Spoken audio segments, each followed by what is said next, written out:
حضرت مالک بن دینار فرماتے मैंने 60 हज किए। एक हज के मौके पर मैंने बड़ा रश देखा, लाखों का इज्तिमा हुआ। मेरी बातों की समझ तो आ रही है ना आप दोस्तों? जो नहीं बोल रहे उन्हें भी आ रही है ना? अल्लाह जज़ा दे। कहते लाखों का मजमा था तो मेरे दिल में ख्याल आया, मैंने कहा अल्लाह इतने लोग आए हैं, इनका हज कबूल भी हुआ कि नहीं? फरमाते मैं सोच रहा था तो रात को ना ख्वाब में मैंने किसी कहने वाले को कहते हुए सुना कि सबका कबूल हो गया। बल्ख का रहने वाला मोहम्मद बिन हारून बल्खी है, उसका हज कबूल नहीं। फरमाते शहरों के अलग-अलग खैमे लगते थे। अब भी आप हज करने जाएं तो पाकिस्तानियों की रिहाइशें अलग होती हैं, इंडियन की अलग, बांग्लादेश के अलग, मिस्री, यमनी, सब लोग अलग-अलग रिहाइशें होती, झंडे लगे होते हैं मुल्कों के। कहते मैंने सवेरे उठ के ढूंढना शुरू कर दिया, ढूंढता हूँ वो बंदा मिले। कहते जहाँ बल्ख शहर के लोग रहते थे वहां चला गया तो मैंने लोगों से पूछा तुम में मोहम्मद बिन हारून बल्खी कौन है? लोग कहने लगे वो तो बड़ा नेक आदमी है, परहेजगार है, बड़े भोले भाले, बड़े अल्लाह वाले, रियाज आपको बस हम ही जानते, वो तो बड़ा नेक है, परहेजगार आदमी। मैंने कहा अच्छा कहाँ है? उन्होंने कहा पहाड़ के पीछे उसने खैमा लगाया हुआ है, सारी रात इबादत करता है, सारा दिन रोजा रखता है, कायमुल लैल है, साइमुद दहर है। क्या बात? फरमाते मैं उन लोगों की बात सुन के हैरान हो गया कि मुझे क्या बताया गया, ये क्या कह रहे हैं? फरमाते मैं पहाड़ के पीछे गया। हज़रत मालिक बिन दीनार अलैहि रहमा फरमाते हैं जब मैं वहां पहुंचा तो मैंने उस शख्स को मुसल्ले पे बैठे देखा, कसरत इबादत के आसार उसके वजूद पर नजर आ रहे, सीधा बाजू उसका कटा हुआ था।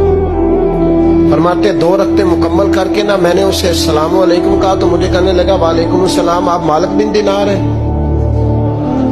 मैंने कहा बड़ी इसकी फिरासत है। फरमाते फिर उसने ठंडी सांस ली, कहने लगा आपको ख्वाब आई होगी कि मेरा हज कबूल नहीं हुआ। फरमाते मुझ पर और बिजली गिरी कि क्या कह रहा? मैंने कहा यार लोग भी तेरी तारीफ कर रहे हैं और तेरी बसीरत भी बड़ी है, तो ये माजरा क्या है? कहने लगा आप ना पूछे। ये कह के उसने रोना शुरू किया, देर तक रोता रहा। मैंने कहा नहीं यार तू बता। कहने लगा नहीं आप ना पूछे, आप नाराज होते। मैंने कहा मैं नहीं होता, तू बोलना। कहने लगा हुजूर 24 साल हो गए मुझे हज करते हुए, 24 साल, 24वां हज है मेरा, और हर साल कोई अल्लाह का वली आके बताता है कि जा चला जा तेरा कोई नहीं कबूल हुआ। बेपरवाही वेख सज्जन दी, जिथे किसे दी पेश न जावे, उन्हें ताजा वाले दर दर रोले ते मंगते तख्त बिठावे, आजम किसे नु कारा मिलदा ही कोई काबे ओ खाली आवे।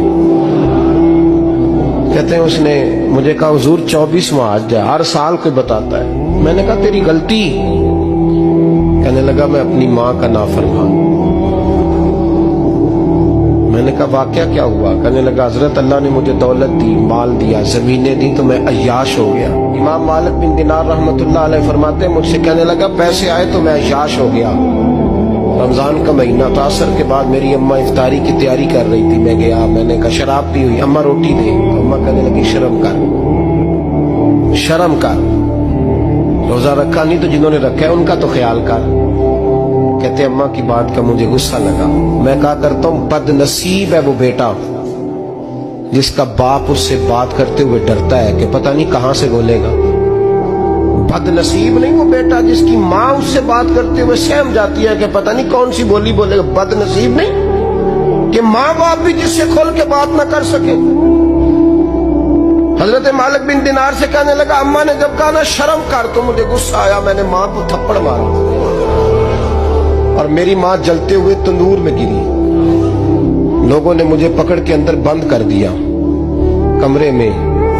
सारी रात में शोर सुनता रहा पर नशे में धुत रहा। सवेरे आंख खुली तो मेरी बीवी बैग बांध रही थी।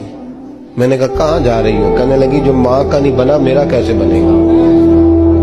तो मैंने कहा मेरी अम्मा का वो तो लोगों ने रात को ही दफन कर दी जनाजा पढ़ के।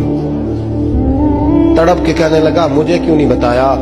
तो कहते हैं लोग कहने लगे तेरी मरती हुई माँ कह गई थी इसे मेरा मुंह ना देखने देना। जनाजे के करीब ना आए। हजरत मालिक बिन दिनार फरमाते हैं जब उसने ये बात सुनाई तो मैंने भी उसके मुंह पे थप्पड़ मारा। मैंने कहा तो इसी काबिल है। कहते हैं वो रोने लगा, हुजूर दुआ करे अल्लाह मुझसे राजी हो जाए। कहने लगा जब माँ की इंतकाल की खबर मिली तो मैंने कुल्हाड़ी लेके वो हाथ काट दिया जिससे माँ को मारा था। मैंने सारी जायदादें खिरात कर दी।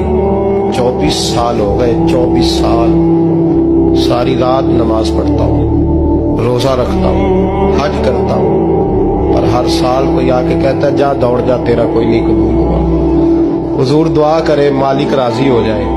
फरमाते मैं थप्पड़ मार के आ गया। मैंने कहा तुझसे राजी हो जाए इतने जालिम से। इमाम मालिक फरमाते रात को आके सोया तो मुझे ख्वाब में रसूल पाक का दीदार हुआ। तो नबी पाक अलैहिस्सलाम ने फरमाया मालिक तू उसे मायूस क्यों कर आया है, अल्लाह तो बड़ा मेहरबान है। कहा हुजूर माँ के नाफरमान को माफी कैसे मिलेगी?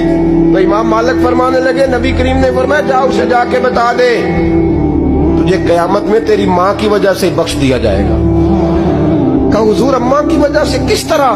तो महबूब फरमाने लगे इसकी माँ कयामत में इसके खिलाफ मुकदमा दायर करेगी रब करीम की अदालत में। ए अल्लाह मैंने 9 माह पेट में रखा, दर्द सह के इसे जना, जिगर का खून पिला के पाला और इसी ने मुझे कत्ल किया। रब करीम इसकी माँ का मुकदमा सुन के कहेगा उठाओ इसको दोज़ख में फेंको, इसने माँ जलाई थी इसे भी जलाओ। महबूब फरमाने लगे जब पकड़ करके मालिक उसको मोहम्मद बिन हारून को लोग ले जाएंगे ना जहन्नम की तरफ,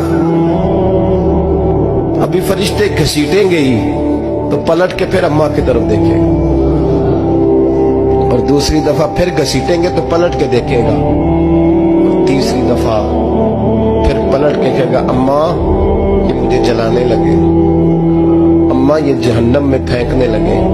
मेरे हबीब फरमाने लगे वो जल के मरने वाली माँ वहां भी बोल पड़ेगी, कहेगी या अल्लाह चल मैंने माफ किया तू भी माफ कर।